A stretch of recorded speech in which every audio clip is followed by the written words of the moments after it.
Assalamualaikum, apa khabar? Selamat pagi. Salam keluarga Malaysia. Syukur kita dapat bersama-sama lagi dalam Iris Wanita selama 1 jam dan saya Nasam Sudin dengan Azura. Dan kita hari ini sebenarnya nak bincangkan topik yang sangat bermakna untuk wanita, iaitu penderaan domestik mengapa berlaku. Okey, kalau kita nak teruskan dengan topik kita hari ini memang berat sebabnya majoriti rasanya melaluinya, tapi ada yang tak perasan.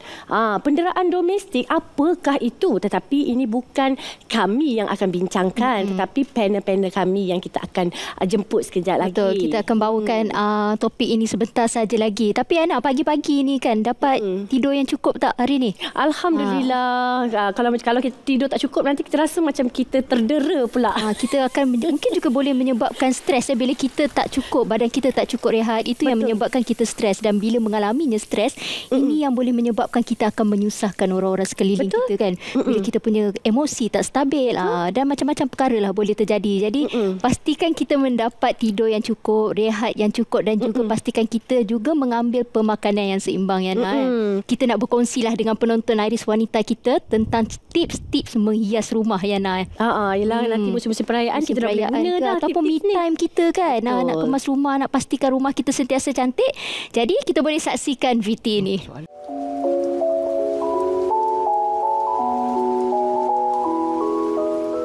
Bosan dengan tata rias rumah yang sedia ada? Apa kata hujung minggu ini kita cuba menghias rumah mengikut idea yang dikongsikan oleh beberapa clipping ini.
Okey tak?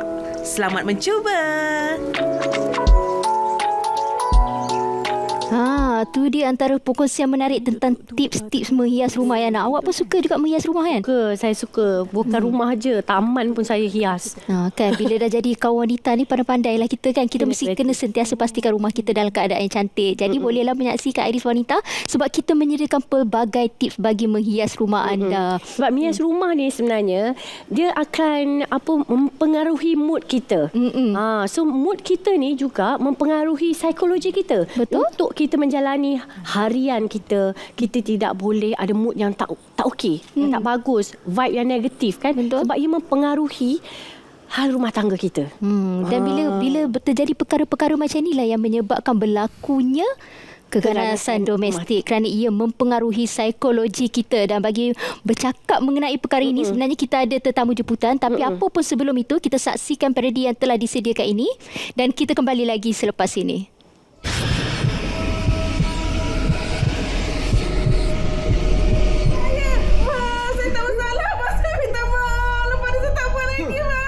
Saya tak buat lagi, saya janji bang. Saya jadi isteri yang soleha.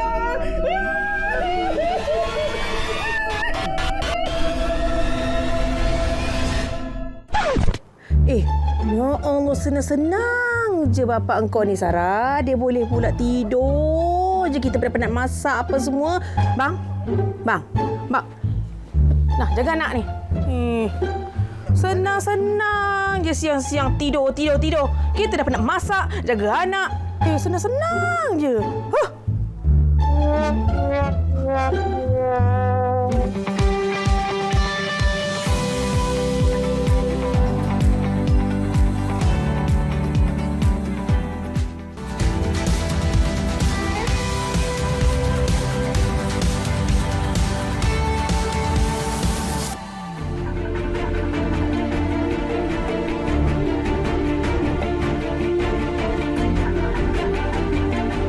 Punca berlaku penderaan domestik ni, pertama kita lihat kurang penghayatan agama lah dalam diri individu ataupun keluarga itu sendiri.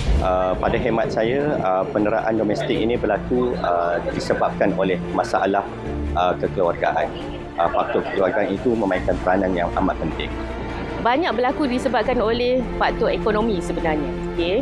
Apabila sang suami mula kehilangan pekerjaan, jadi menyebabkan kewangan rumah tangga tu jadi tidak ada balancing dalamnya. Puncanya kurang didikan agama, kurang kesedaran antara keluarga, institusi kekeluargaan itu tersebut. Pendidikan agama ini seharusnya berlaku pada seusia awal kita kanak-kanak. Dan tapi bagi saya faktor yang paling utama ada dua yang boleh saya katakan. Yang pertama adalah tekanan hidup, yang mana dengan keadaan ekonomi semasa sekarang ini yang telah menekan banyak institusi-institusi keluarga secara tidak langsung.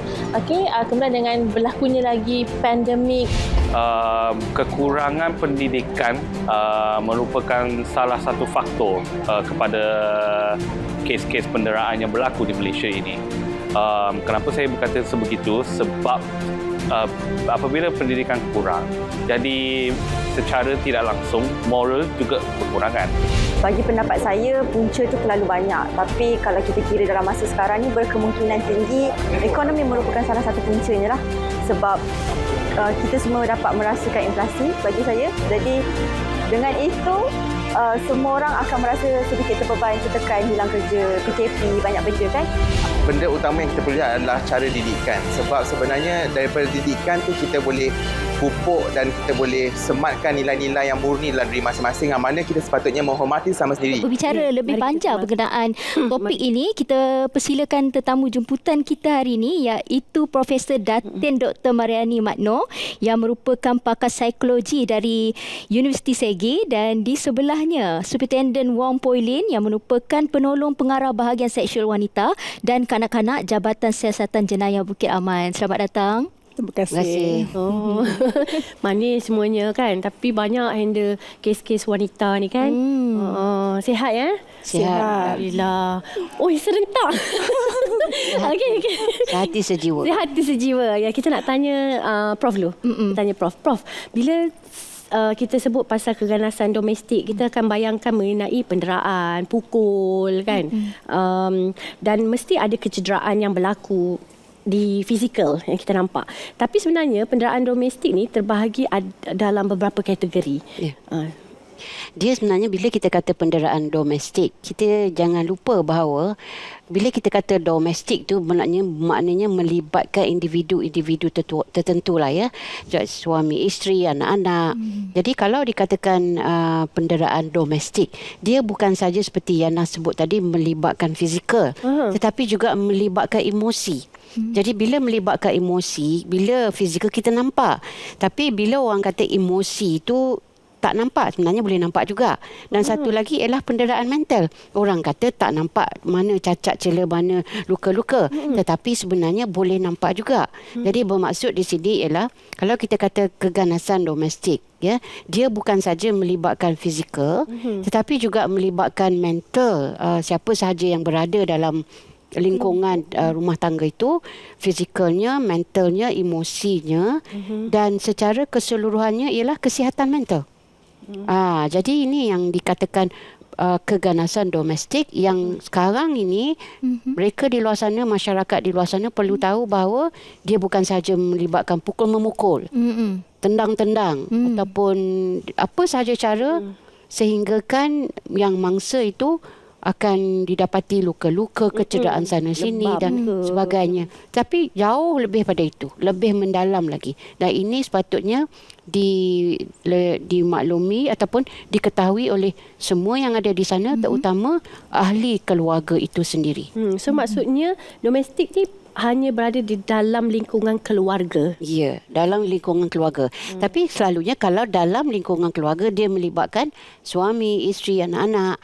Tetapi Yana, Azura, kita perlu tahu bahawa kadang-kadang dalam satu institusi rumah tangga itu dia ada keluarga nukleus ataupun keluarga extended family. Maksudnya datuk, nenek pun ada bersama-sama. Mak mentua? Mak mentua, kalau mak mentua Yang duduk contohnya sekali. kalau anak menantu duduk dengan mak mentua, boleh juga berlaku kekanasan domestik. Kita kena tengok Ya. hubungan persaudaraan Hubungan, tu. ya. Tapi setakat ini kalau dalam aspek gangguan emosi dan sebagainya, rata-rata kebanyakan yang datang nak mendapatkan kaunseling, penasihatan ataupun nak melalui terapi, dia ada hubungan kekeluargaan itu. Okey, bagi Puan Superintendent sendiri melihat daripada statistik mengenai penderaan domestik ini, adakah ianya dilihat meningkat ketika PKP dan bagaimana pula selepas berakhirnya PKP ni? Okey, daripada statistik yang kita paparkan tu, memang pada tahun 2021 tu, semasa endemik tu, memang nampak kekanasan rumah tangga meningkat. Lebih kurang 50%. So itu oleh kerana yang macam doktor kata tu, tekanan emosi atau psikologi sehingga menguntangkan kemarahan dan pergaduhan dalam keluarga tu. So itu yang saya perlu menjelaskan, sebenarnya ramai orang anggap kekanasan rumah tangga hanya terlibat antara pasangan suami isteri saja. Sebenarnya dia juga melibatkan bekas suami dan bekas isteri.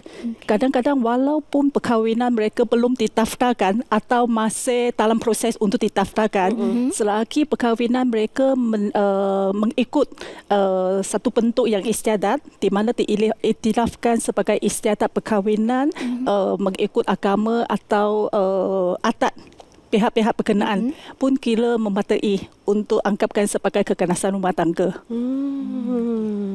Okey, kita nak tahu pasal keganasan domestik ni kan. Okey, selalu cerita pasal suami isteri, anak. Kalau ada warga tua di dalam rumah tu, berlaku kekerasan ataupun pernah tak dapat aduan daripada orang tua datang report polis cakap saya kena dera, saya kena ni, yang tu sebab ada juga kejadian yang dilaporkan yang anak memaksa ibu bapa untuk jual kerepek, minta sedekah. Macam mana tu? Ya, betul-betul. Memang selain daripada pasangan suami isteri tu, dia juga terlibat kepada kanak-kanak, adik-beradik, saudara, menantu, ipar, lepas tu saudara lain yang pada pendapat mahkamah tu hubungan saudara tu adalah merupakan seorang anggota keluarga. So bagi bapa yang ibu bapa yang berusia tua tu kebanyakan oleh kerana masalah kesihatan yang kronik atau ketidakupayaan fizikal dia sehingga menguntangkan pergaduhan antara adik-beradik untuk menjaga ibu tua ke, atau oleh kesempitan kewangan mereka minta kanak-kanak ke atau ibu bapa yang tua ke untuk mengemis di tepi jalan. Memang kita ada terima aduan yang sebegitu juga. Orang warga tua tu sendiri buat report?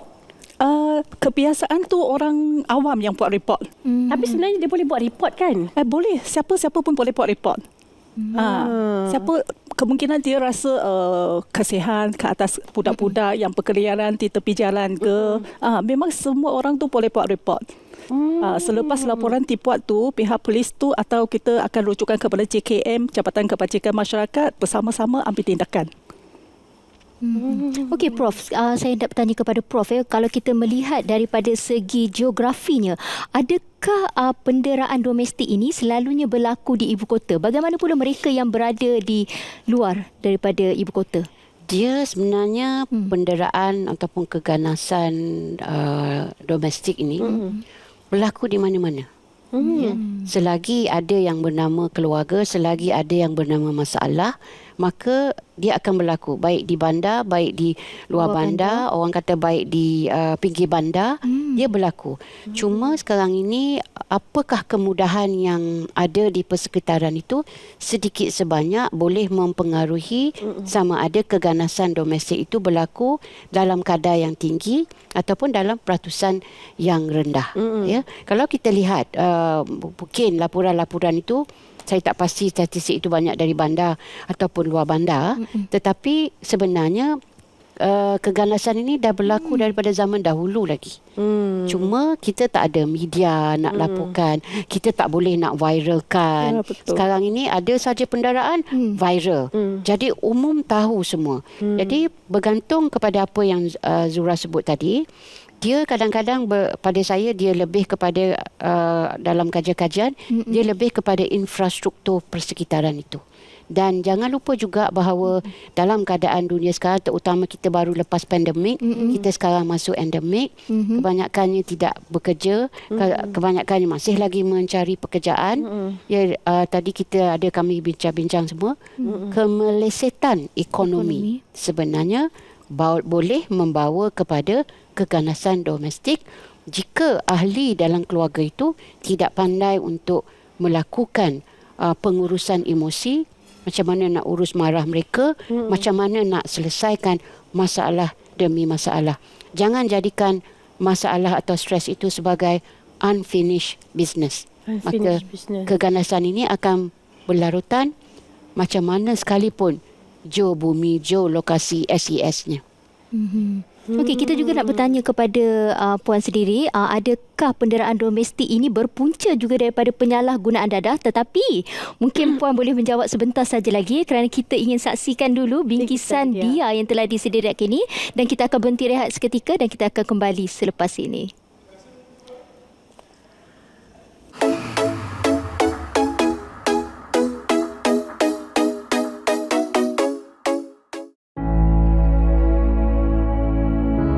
Menjadi seorang saintis bukan perkara mudah. Seseorang itu perlu mempunyai jiwa yang tidak mudah mengalah dalam menyelesaikan sesuatu perkara. Dr. V. Jayani, pegawai penyelidik kanan pengkhususan dalam bidang sains tanah yang berpengalaman selama 19 tahun.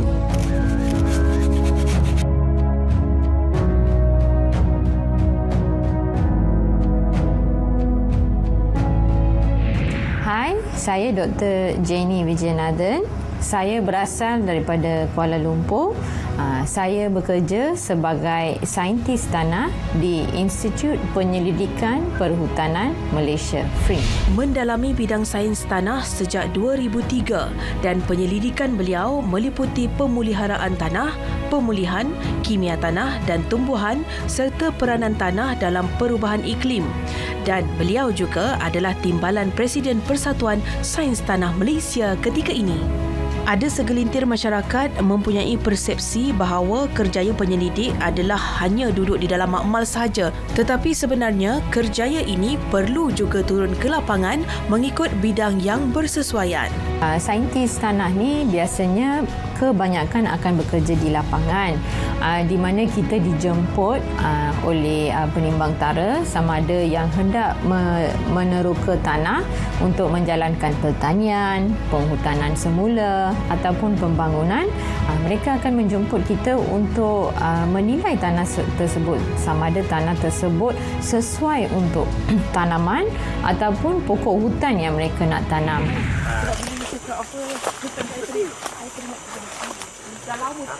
Okey, biasanya apa yang kita buat di lapangan sebagai seorang penyelidik tanah, kita akan dijemput untuk menilai tanah tersebut dari segi kesuburan dan juga sifat-sifat fizikal tanah tersebut. Dan kita akan menggunakan Dutch auger di mana kita akan mengambil sampel kedalaman kira-kira 1.2 meter.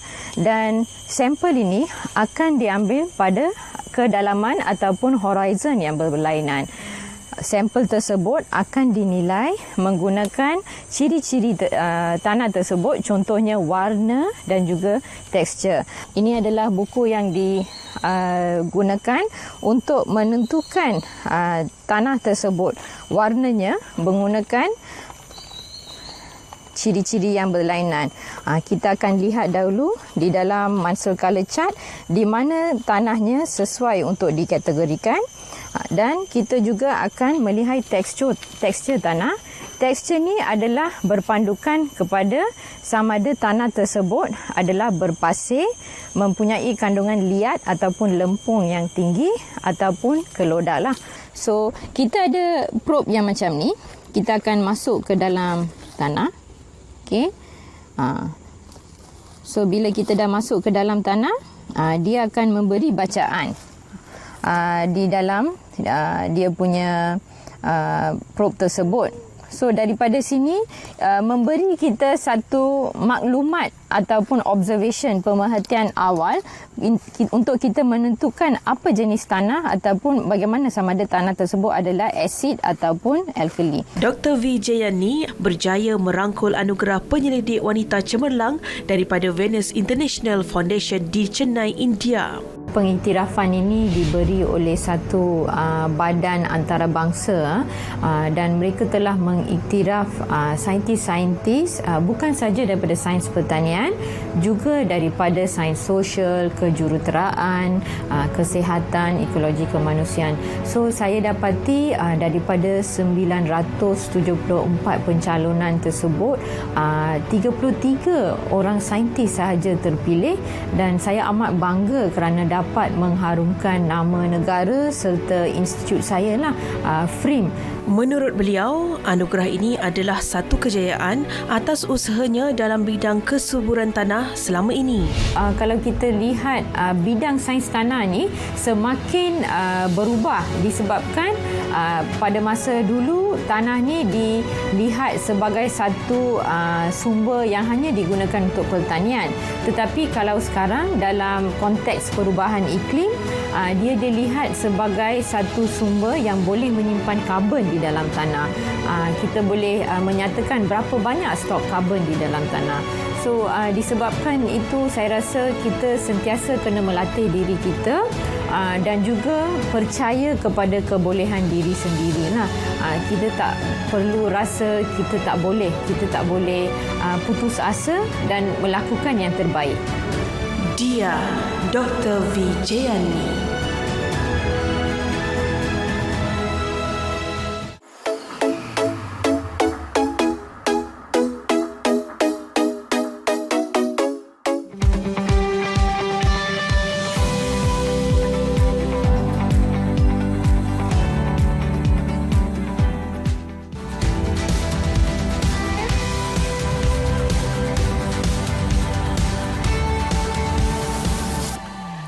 Kembali lagi dalam Iris Wanita dan kita nak sambung perbincangan kita pada hari ini dan kita teruskan dengan soalan tadi. Adakah penderaan domestik ini salah satu puncanya adalah berkaitan dengan penyalahgunaan dadah, Puan?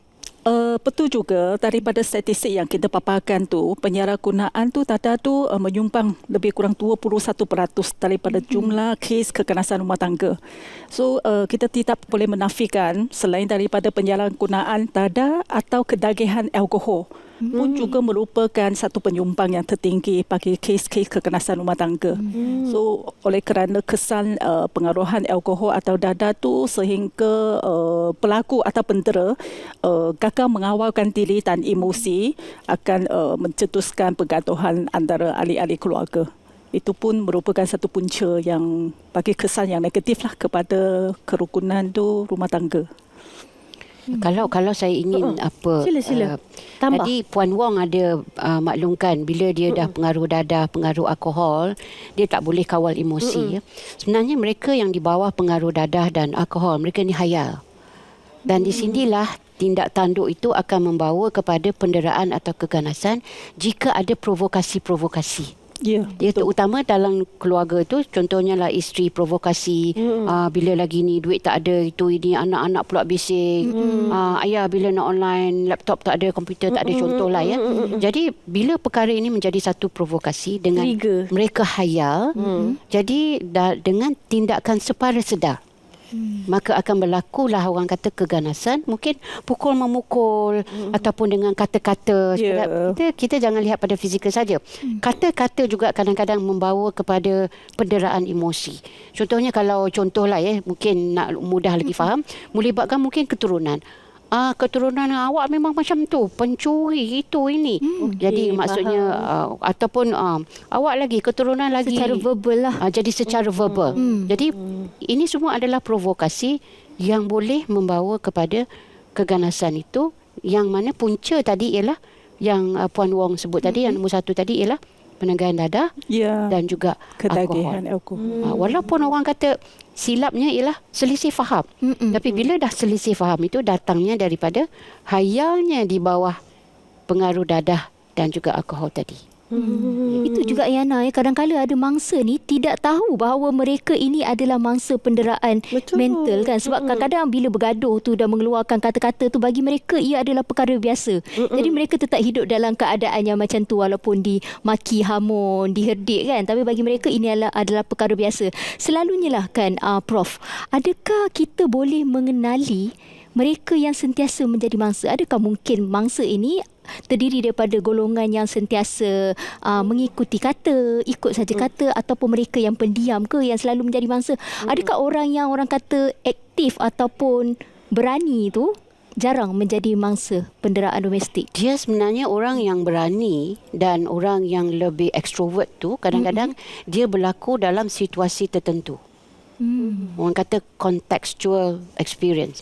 Jadi kalau dia dalam kalangan rakan-rakan, mungkin dia lebih ceria, lebih ekstrovert, lebih aktif, lebih berani bercakap. Dia ni memang vokal. Tetapi bila masuk dalam keluarga rumah tangga, kemungkinan dia lebih orang kata sedikit pasif, ikut kata, akur. Okey, orang kata isteri solehah. Apa-apa pun lah perkataan. Jadi mereka akan mengikut kata. Dan dalam masa yang sama, apa perubahan yang boleh kita nampak, kadang-kadang mereka tak tunjuk, tetapi secara tidak langsung dia akan tertonjol juga, iaitu daripada seorang yang ekstrovert, ceria, aktif, mulut bising, dia akan jadi pendiam, cakap pun sepatah dua kata. Okey, kemungkinan dia seorang yang ceria, selalu gelak-gelak, kemungkinan dia dah tak boleh. Ataupun kita lihat cara makan dia, kuat makan jadi tiba-tiba kurang makan. Atau ada juga yang kurang makan tapi tiba-tiba berpinggan-pinggan, ada juga. Maksud saya di situ, lihat pada perubahan. Watak, corak tidur pun sebenarnya boleh menjadi satu indikator bahawa ada sesuatu yang tak kena ni. Jadi di situlah kita kata bahawa tak semestinya orang yang orang kata berani, dia tidak, orang kata tidak boleh berakhir sebagai mangsa keganasan. Nampak tak? Kita boleh mengenali kan mereka yang menjadi mangsa keganasan, walaupun ada setengah daripada mereka ini suka menyembunyikan permasalahan yang mereka lalui. Okey, Puan Wong sendirilah, adakah kita juga boleh mengenali watak si pelaku pemangsa ini? Bagaimana untuk kita mengenali watak mereka ni? Okey, daripada yang kesan-kesan yang dibawa oleh pentera kepada mangsa tu, kita boleh daripada nampak perubahan tingkah laku yang negatif. Especially terutamanya kepada kanak-kanak yang di sekolah tu memang nyata nampak kemerosotan pembelajaran. Lepas tu kurang keyakinan dan bersikap agresif terhadap rakan dia. So sekiranya gangguan emosi keterlaluan akan menjadikan mangsa ke atau kanak-kanak ke suka mencederakan diri dan sehingga cuba membunuhkan diri. Itu yang daripada perubahan-perubahan tingkah laku tu kita boleh akak tu sama ada dia mengalami tekanan emosi ke atau penderaan psikologi. Betul doktor kan? Betul. Kita boleh kesan. Itu yang menjadi mangsa. Tapi Puan, kita nak tanya, kalau tadi kita dah menyentuh tentang perilaku yang menjadi mangsa, bagaimana pula mereka yang pemangsa ni, maksudnya mereka yang melakukan keganasan ni Puan? Kadang-kadang macam dalam sesuatu institusi kekeluargaan tu, contohnya suami dan isteri, mungkin si suami ni bijak menyembunyikan sikap ataupun habit mereka. Jadi bagaimana kita hendak mengenali mereka mereka ini adalah pemangsa. Mereka inilah yang melakukan keganasan tu. Dia sebenarnya kita boleh mengenali pemangsa kerana sebenarnya orang kata boleh ditanyakan kepada mangsa itu sendiri. Kemungkinan mangsa itu isteri, ya. Jadi dia tak naklah orang kata suaminya ditangkap. Mungkin berdasarkan beberapa faktor dia tak mahu suami itu dipenjarakan. Jadi dia mungkin akan berdolak dalik dan sebagainya. Tetapi saya pasti pihak yang berkuasa lebih arif tentang bagaimana sebenarnya nak mengenali pemangsa, dan saya pasti Puan Wong lebih arif tentang hal itu untuk mengenal pasti. Sebab pada saya juga ialah lumrah alam juga bahawa sepandai-pandai tupai melompat, akhirnya dia akan jatuh juga. Jadi akan terbau juga siapa yang sebenarnya menjadi pemangsa. Kerana satu ialah akan berlaku juga perubahan tingkah laku kepada pemangsa. Walaupun dia cuba nak menjembunyikan, akan berlaku juga perubahan tersebut. Kadang-kadang daripada segi verbal, kadang-kadang bercakap tu tiba-tiba terkeluar. Mungkin baru tadi semalam tak sihat. Mungkin itu yang disebut. Jadi benda-benda ini sebenarnya adalah yang terkeluar, yang tanpa sengaja, kerana dalam mindanya masih lagi ada ingatan tindakan dia mendera. Masih akan ada lagi ingatan tersebut hingga terbawa-bawa, terutama kepada siapa sahaja di luar sana yang cuba untuk menjalankan siasatan dan sebagainya. Dan saya pasti, saya rasa pihak polis, pihak PDRM dan pihak kaunselor, sebab kaunselor sebenarnya pakar psikologi juga sebenarnya boleh menjalankan satu sesi untuk mengenali pemangsa tersebut. Malah dalam konteks kanak-kanak, bagaimana nak mengenali pemangsa itu, kalau kanak-kanak 6 tahun ke bawah tu boleh dijalankan terapi bergambar. Jadi melalui terapi bergambar, bau, apa yang dia lihat, apa bau semalam, adik bau tak semalam? Mungkin dia kata, oh bau ikan, ataupun oh bau minyak wangi, tidak bau busuk, bau tanah. Jadi daripada situ kita dapat kedal pasti.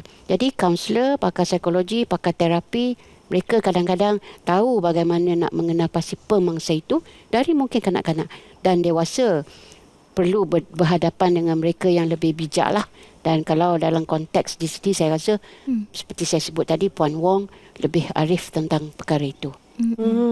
Ya, saya ingin tambah sikit tu. Sebagai contoh, seorang suami melihat sendiri sebagai ketua keluarga. Dan ingat dia sendiri ada mempunyai kuasa mutlak terhadap pasangan dia, sehingga dia mengawal atau mendominasi pasangan dia. So lepas tu yang sebagai isteri tu terlalu terkongkong dan tiada pergerakan bebas, dia akan mengalami emosi, kecederaan emosi atau penderaan psikologi, sehingga dia gagal menguruskan perjalanan keluarga dengan sempurna. Daripada cara-cara tu kita boleh nampak akak yang si suami, si isteri tu atau si mangsa tu memang ada dalam tekanan emosi. So kebanyakan tu untuk mengenal pasti seseorang pemangsa, kita bukan hanya berdasarkan keterangan antara mangsa dengan si mangsa saja. Daripada siasatan polis tu kita akan menjalankan temu bual di sekeliling antara ahli-ahli keluarga atau jiran-jiran yang berhampiran, supaya kita nak tahu apa yang telah berlaku di dalam rumah tangga tersebut. Daripada situ kita akan dapatkan keterangan yang kukuh sama ada betul-betul kekerasan rumah tangga telah berlaku. Itu yang itu je daripada siasatan. Daripada mangsa yang gagal melakukan atau menjalankan tanggungjawab sebagai seorang isteri di rumah. Boleh tahu. Ya, betul. Boleh situ boleh tahu. Wah, bagus juga kan. Ni sangat memberi manfaat ni kalau siapa tengah tengok kat luar kat rumah ni, kalau rasa macam ni, kalau ada kekuatan untuk membuat report sendiri, dan boleh. Tapi sebenarnya kita ada soalan lagi, tapi kita nak berehat seketika. Jangan lupa dan jangan ke mana-mana, teruskan setia bersama Iris Wanita.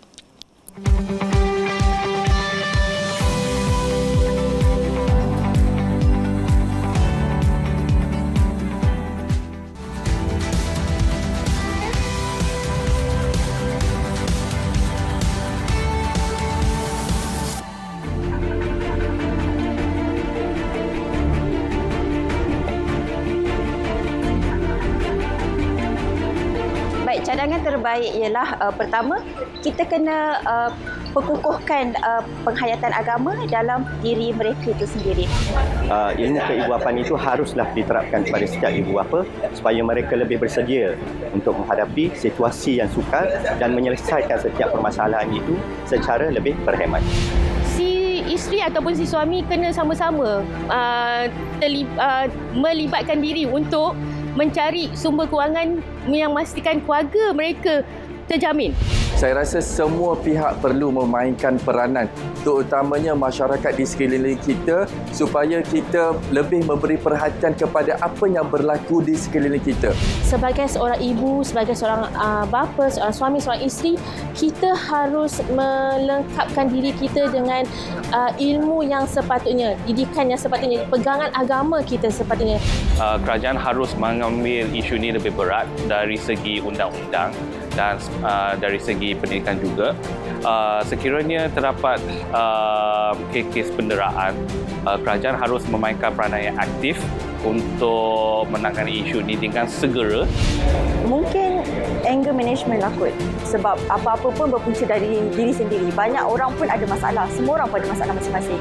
Kalau kita rasa kita susah, ada lagi orang lagi susah daripada kita kan. Tapi cara kita handle masalah kita tu. Kita perlu menerapkan nilai-nilai murni ini bukan sahaja di sekolah tetapi melalui media massa yang mana cara-cara dan apa yang perlu dilakukan oleh manusia, sesama manusia perlu diterapkan dari segi maybe iklan di televisyen contohnya. Kita mungkin perlu kurangkan iklan-iklan yang berbentuk hiburan. Kita perlu menambahkan iklan-iklan yang membawa makna dan membawa mesej yang penting seumpama keganasan domestik ini. Alhamdulillah, terima kasih kerana bersama lagi dengan kami Aris Wanita dan kami masih lagi membincangkan mengenai penderaan domestik, mengapa berlaku. Macam tadi, sebelum tadi, Puan ada cakap, okey, mangsa boleh menunjukkan perubahan negatif, iaitu jadi tak nak buat apa-apa, kurang makan. Memang nampak muka-muka dia sugul. Tapi ada satu lagi kategori mangsa yang dikatakan lali. Yang sudah lali. Sifat kaum wanita ni sebenarnya kuat dalam diri dia. Tetapi ada satu benda yang kita macam tak boleh nak cam langsung mangsa ni. Jadi yang itu mungkin saya tak tahu sebenarnya, tapi saya rasa Prof lagi tahu untuk explain benda ni. Seperti yang Ana sebut tadi, kadang-kadang ada satu ketika mangsa ni, lazimnya isteri lah ya. Mangsa ni sebenarnya kadang-kadang dah mangsa wanita ni sebenarnya kuat. Saya setuju wanita ini kuat. Tetapi sampai satu masa dia akan macam aku tak kisah. Aku tak kisah. Jadi sebenarnya itu lebih membahayakan kerana mungkin tak ada orang yang kata okey dia ni kuat, tak ada apa-apa yang boleh bantu. Dia dalam kategori stage emotional injury. Kecederaan emosi. Mungkin tak pernah dengar. Sebenarnya kecederaan itu fizikal. Tetapi emosi bila dah tercedera, dia tidak akan ambil kisah apa yang berlaku. Maksudnya di sini dia tahu dia merupakan seorang mangsa. Tetapi dia tidak peduli. Tetapi dia dah tak peduli. Dia kata apa nak jadi-jadilah. Kalau ada pihak bercerai susah pula hidup sendiri. Dia tak peduli. Dia dah tak peduli. Maksudnya dah berlaku satu keadaan di mana saya dah tak kisah apa yang berlaku ke depan, saya terima. Jadi kalau begini, kalau adalah pakar psikologi atau kaunselor yang datang nak bantu, betul. Apa sahaja dia kata, tak apa, saya okey. Okey, tak apa. Mungkin daripada pihak PDRM kata datang nak membantu. Tak apa puan, tak apa tuan, saya okey je. Saya okey, tengok. Okey, dia membahayakan. Benda tu dah dinormalisasikan. Jadi dia rasa macam benda tu tak ada apalah kan. Tapi adakah bermaksud perempuan tu sudah mengalah?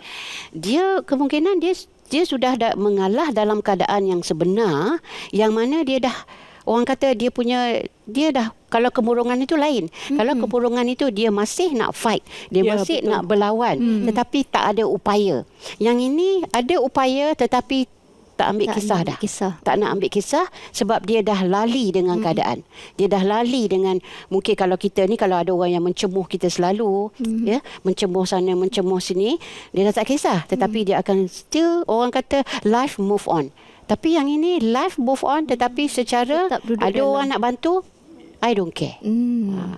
Tetap juga hidup dalam keadaan yang macam tu kan. Okey, kalau kes macam ni, macam mana kita nak buat? Macam mana kita nak membantu mereka? Pastinya mereka yang menjadi ni dah macam trauma kan? Apa yang boleh Ya, kita betul. Macam doktor yang kata tu, dia sudah, kita kata give up dalam hidup dia. So, walaupun dia punya kehidupan masih berterusan, tapi banyak kejadian berlaku ialah pengabaian atau terhadap anak-anak dia. So daripada penjagaan kerana anak-anak dia akan menjadi tak berapa peduli. So daripada situ tu akan bawa kesan negatif terhadap proses pembesaran anak-anak dia, sehingga anak dia membawa banyak masalah sosial di masyarakat. Itu yang kita mesti memberi counselling dan perlu cakap dengan sahabat-sahabat yang rapat supaya mereka membimbingkan mangsa, supaya dia dapatkan satu betul-betul nasihat yang bermanfaat kepada dia juga. Okey, saya dah tangkap dekat sini. Maksudnya apabila dah berlaku pelalian, maksudnya dah lali dah benda tu, dia akan ada kesan juga tapi terhadap anak. Ya, betul. Jadi bila anak dah terabai, mesti akan jadi, memang nampak. So orang yang nampak, contoh cikgu, jiran kan, adik-beradik, mak dia kan, ataupun makcik-makcik dia boleh buat sesuatu. Apa yang mereka boleh buat?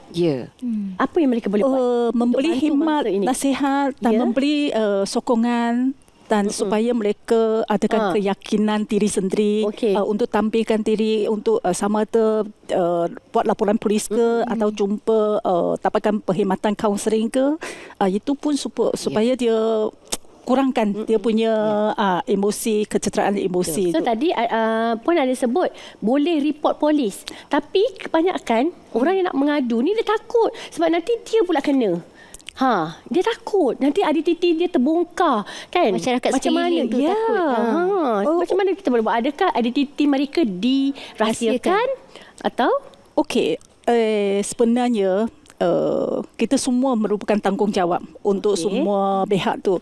Sekiranya kita mengetahui sesuatu kekerasan rumah tangga telah berlaku di kawasan perumahan kita atau di antara ahli-ahli keluarga kita, kita perlu sama ada membimbingkan mangsa atau menyalukan maklumat kepada mangsa, bagi tahu dia sebenarnya tak semestinya dia datang ke Balai Polis Sport Report.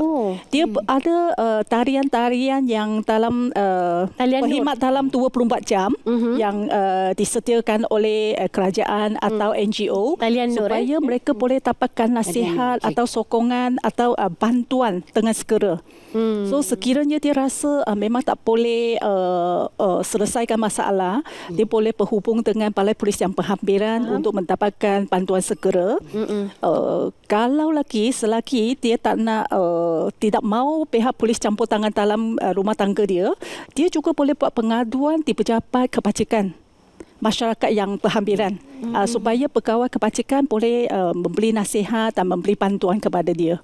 Itu yang cara-cara tu sebenarnya banyak saluran yang dia boleh dapatkan bantuan. Kita ada sistem sokongan sosial yang sangat kuat. Kerajaan kita memang menyediakan. Antaranya ialah yang telah disediakan oleh Jabatan Kebajikan Masyarakat. Kita ada pegawai pelindung. Dan makluman terkini jumlah pegawai pelindung itu akan akan ditingkatkan melihat kepada kes-kes yang makin lama makin bertambah. Jadi kaunselor, jiran, cikgu-cikgu seperti Yana sebut tadi. Jadi sampai masa masyarakat sekeliling itu perlu ambil tahu hal orang. Orang kata janganlah jadi katak di bawah gelas. Dulu katak botol purung kan. Jangan jadi katak bawah gelas. Gelas tu dia terang nampak, tapi tak ada buat apa-apa. Jadi sampai masa kita orang kata membantu yang memerlukan bantuan. Kalau mungkin mangsa takut, jadi jiran tetangga, saudara mara boleh buat pengaduan itu sama ada kepada pegawai polis, pihak JKM yang menyediakan banyak sistem sokongan sosial. Dan saya pasti perkara ini kita dapat selesaikan jika kita bersama, orang kata sebagai keluarga sejahtera. konsep keluarga sejahtera. Betul. Sebagai kita juga keluarga Malaysia, maksudnya kita kat sini perlu berganding bahulah. Janganlah kita mengamalkan rasa macam masalah orang kita tak perlu ambil tahu. Kita membiarkan masyarakat sekeliling kita. Jadi kita perlu membantulah masyarakat di sekeliling kita bagi memastikan mereka ini sentiasa berada dalam keadaan yang baik. Baiklah, nampaknya itu sahaja masa yang kita ada pada hari ini. Terima kasih sekali lagi saya ucapkan kepada tetamu kita iaitu Profesor Datin Dr. Mariani Matno yang merupakan seorang pakar psikologi dari Universiti Segi dan juga Superintendent Wong Poi Lin yang merupakan penolong pengarah bahagian seksual wanita dan kanak-kanak Jabatan Siasatan Jenayah Bukit Aman. Terima kasih sekali lagi saya ucapkan kerana sudi meluangkan masa bersama kami di Iris Wanita. Terima kasih puan-puan. Terima kasih kembali. Alhamdulillah, nampaknya kita dah di hujung rancangan dan jangan lupa temu janji kita, insya-Allah kita jumpa lagi lebih hadapan. Iris Wanita Dynamic Karisma Inspirasi. Kita jumpa lagi. Assalamualaikum. Bye.